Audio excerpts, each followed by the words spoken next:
Bismillahirrahmanirrahim. Prosecutor General Ustaz Abbas Sharif, UNICEF Representative to Maldives, Dr. Edward Adai, Cabinet Ministers, distinguished participants, ladies and gentlemen, Assalamu alaikum and a very good morning. First and foremost, let me send my love and best wishes to all our children as we celebrate National Children's Day today. My prayers are with each of you today and every day. Distinguished participants, it is truly an honor to join you here today and to share my thoughts on this very important subject for us, for our children, and for the future of this nation. The topic of this conference, Empowering Change, Advancing Juvenile Justice, and Safeguarding Children's Rights, targeting to strengthen our juvenile justice system, is indeed a milestone in our criminal justice and child protection systems.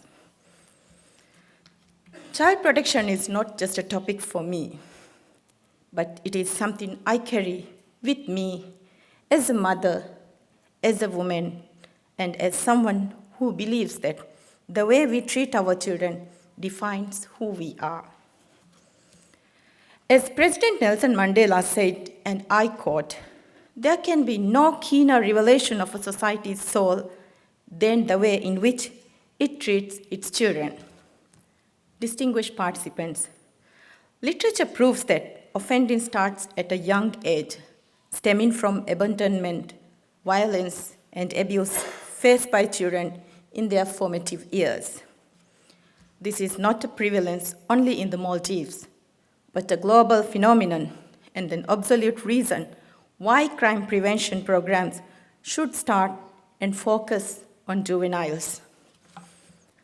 The truth is that when we look closely at the children who end up in conflict with the law, what we mostly see is not defiance, but damage, not deliberate bad choices, but deep hurt, not malice, but helplessness and cry for help.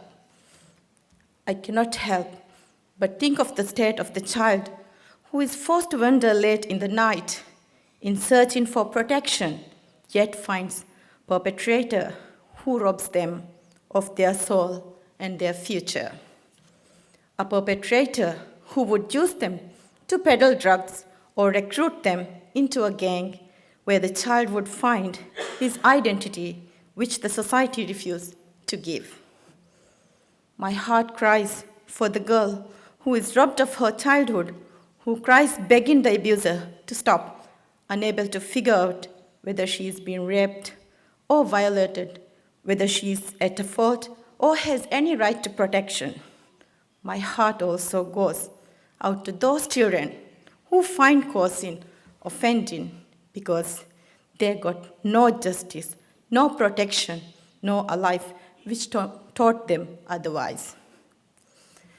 We see it all too often here in the Maldives, a child caught with drugs whose father has battled the same addiction, a teenager in court for violence whose earliest memories of violence at home, a boy turned into a thief or want of money for sustenance of addiction. Day in and day out, we see children entering the system. But we always see is they are victim first and that they are not the first in their family to be there.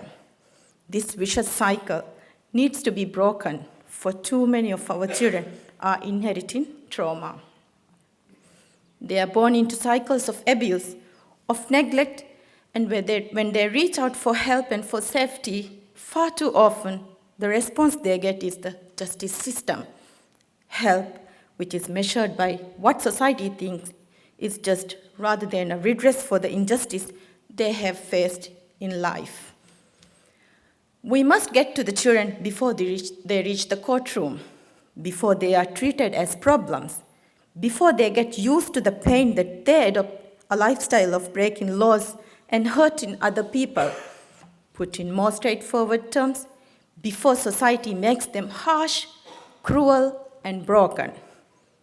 Distinguished participants, ladies and gentlemen, as you deliberate in the 2 next days, I urge you to recognize an important fact that many of the children we call offenders today were victims first. Victims of broken homes, victims of neglect, victims of rape and all kinds of abuse, victims of society that looked the other way for too long. We owe them better. We owe them a real path to healing, a real chance at life, because children are not lost cause. I wish to here quote the life of a boy who was arrested by the police a few years back at the age of 14. He was the youngest person who was implicated in a murder.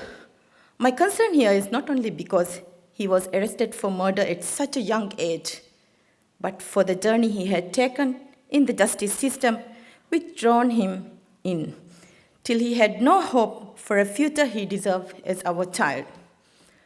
Statistics shows that he got in touch with the authorities 191 times before he was arrested for murder at the age of just 14. This begs the question, how many chances did we ignore to intervene and give this child the chance at the life he deserved?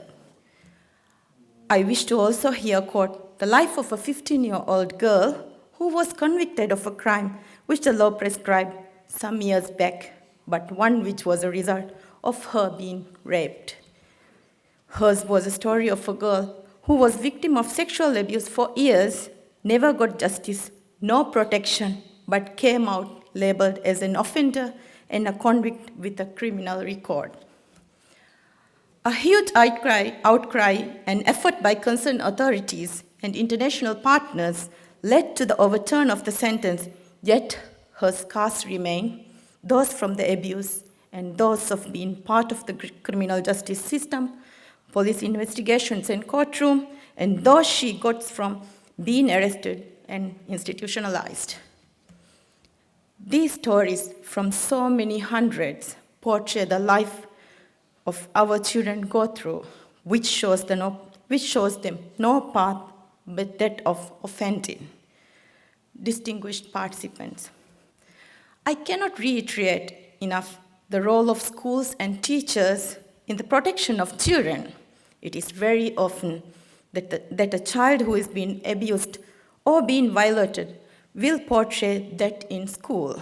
Maybe not in so many words, but their behavior and performance in school. To the teachers and the educationalists here today, it is my request that you take such symptoms seriously and ensure that any such child gets attention and help he or she needs.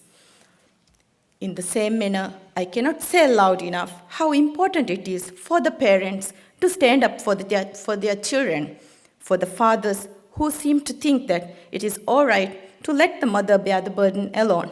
Let me tell you in absolute terms that it is not. No child asks for them to be brought into this world or choose their parents. It is our decision to bring them into the world. Let's live up to this responsibility we undertook, and let's not let them down. Distinguished participants, offering ways out of the criminal justice system is just as important as saving children before they enter the system.